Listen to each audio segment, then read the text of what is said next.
Hi ළමයි අද අපි යම් පොඩි ගමනක් අපේ ආතම්මවයි කිරියාතම්මවයි එකගෙන බක්කුල මහා සෑය බලන්න තමයි අපි අද යන්නේ. දැන් වෙලාව උදේ 6:38යි බලන්නකෝ හසේ ලස්සන. අපි යමු අරගොල්ලෝ මොනවද කරන්නේ බලන්න. මේ ඉන්නේ ආතම්මයි කිරියාතම්මයි ඒගොල්ලෝ ලෑස්ති වුණා. අපේ චූටිත් ඉතින් කකුල් වල වෙලි විලි ඉන්නවා අපේ අම්මගේ. හරි අපි එහෙනම් ඉක්මනට ගිහින් රෙඩි වෙමු. හරි අපි දැන් ගමට පිටත් වෙන්න හදන්නේ. මල් ටිකත් කඩා ගත්තා. එහෙනම් අපි යමු. යන අතරමඟ මේකට යන්නේ කොහොමද කියලා මම කියන්නම්. අපි ඉතින් මැප් එක දාගෙන යන්නේ. දැන් වෙලාව උදේ 8:15ට විතර ළඟයි. ඒ නිසා ඉතින් පාරෙත් ලොකු ට්‍රැෆික් එකක් නැති නිසා අපිට ඉක්මනට යන්න පුළුවන් වුණා. අපි ඉතින් මේ යන්නේ හොරණ. ඉතින් බලන්නකෝ ලස්සන කොළඹ පැත්තක් කියලාවත් හිතන්න පුළුවන්ද? අපි දැන් මේ ඉන්නේ හොරණ ටවුන් එකේ. මෙන්න මේ හොරණ බෝගහ කියන තැනින් අපි මේ යන්නේ. හරිම ලස්සනයි උදේම පිටත් වෙලා මේ උදේ නිසා හරිම ලස්සන පරිසරයක් තමයි ඉතින් තියෙන්නේ. අපි උදේ තේ එකක් බීලා ආපු හින්දා මගෙන් රොටිත් අරන් කෑවා.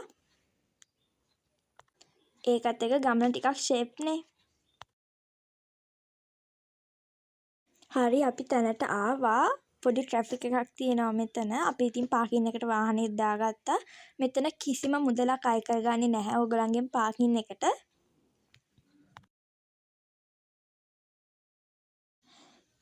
එතනින් ලස්සන නෙළුම් මල් පහකුත් ගත්තා.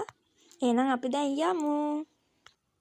ඉතින් ඇතුල් වුණාම මෙන්න මේ වගේ ලොකු පිළිමයක් අපිට බලා ගන්න තියෙනවා. ඒක හරිම ලස්සනයි.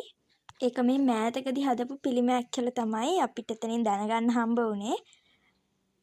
අපි ඉතින් මේ සෑයට එනකොට උදේ 9 විතර වුණා. ටිකක් අවුවක් තියෙන හින්දා රස්නෙත් වැඩි.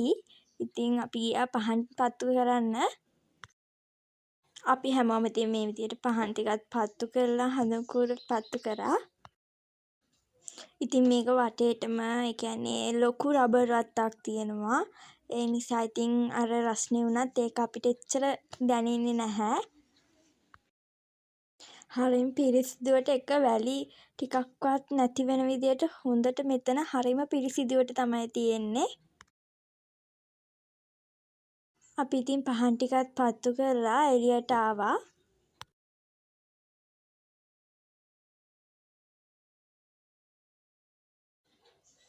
මේ තියෙන්නේ බක්කුල මහා සෑය. පොළොව ගොඩක් රත් වෙලා නිසා අපි ඉතින් වැලි පැත්තෙන් ගියා. මෙතන හරි ලස්සනයි. මේක දෙපැත්තෙම ලස්සන පොකුණු දෙකක් තියෙනවා. මේ හැම දෙයක්ම හදලා තියෙන්නේ මැටි සිමෙන්ති ඒ වගේ දෙයකින්. ඇත්තටම මෙතන හරිම ලස්සන තැනක්.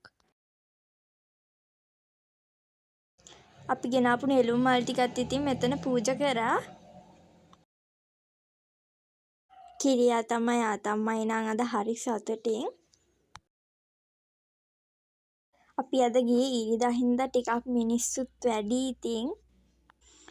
නැත්තම් ඉතින් මෙතන හරි නිස්කලංකයි ඔයගොල්ලෝ රෑකට ආවොත්. මෙතන එක එක්කෙනාට බණ බාර ගන්නත් පුළුවන්. ඉතින් අපි එවල යනකොටත් මේ පෙන්නන තැන බණක් තිබ්බා. මම නම් මේ සෑයට එන දෙවනි වතාව. අර අම්මයි තාත්තයි ආතම්මයි ගියා මල් වලට පැන් ඉහගෙන එන්න. මායි කිරියාතම්මයි හිටියා. ඉතින් ඒගොල්ලෝ එනකන් දැන් අපි මේ චෛත්‍ය ගර්භය ඇතුළට යමු. මෙතන හරි ලස්සනයි. ඔක්කොම ඒ කියන්නේ දැවෙන් කරලා තියෙන්නේ.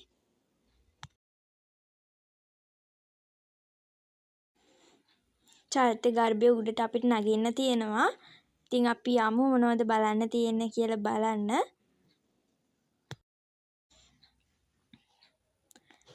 මෙන්න මේ වගේ තමයි ඉතින්. අපි මෙතනටත් මල් පූජා කරා. මෙතන හරි අඳුරු ස්වභාවයක් ගන්නවා. හරි සීතලයි, හරි ලස්සනයි මෙතන.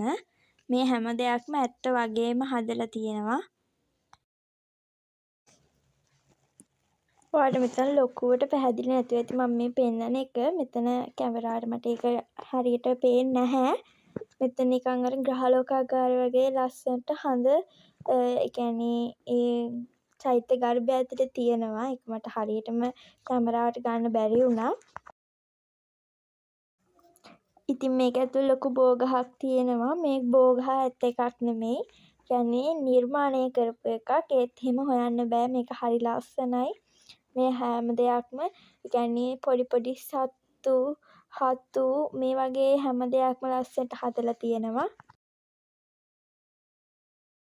මෙතන ඉතින් ලස්සන ඕන තරම් වෙලා බලාගෙන ඉන්න පුළුවන්.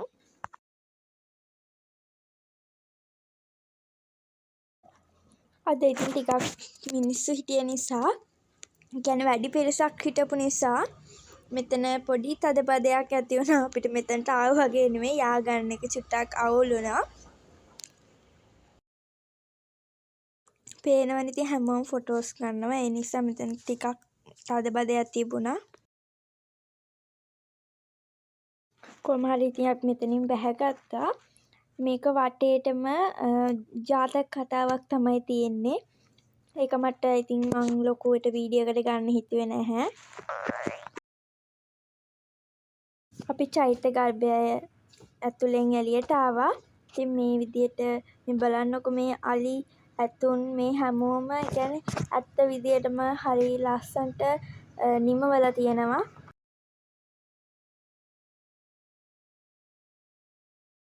බලන්නකො හරි ලස්සනට ඇත්ත වගේම හදලා තියෙනවා. අපි ඉතින් මෙතෙන්ටත් මල් පූජා කරා. ඉතින් අපි මේ අයිනෙන් ඉඳගෙන ගාථා කියලා ඒ ටික කරා. ඊට පස්සේ ඉතින් අපි මේ යන්නේ ධාතු මන්දිරය බලන්න. මේක ඇතුළ හරි ලස්සනයි. එහෙනම් අදට යනවා. ඔයාලත් මෙතෙන්ට යන්න. මෙතන හරි ලස්සන තැනක්. එහෙනම් ගිහින් එන්න. තවත් දවසක මේ වගේ ලස්සන වීඩියෝ එකකින් අපි හම්බ වෙමු.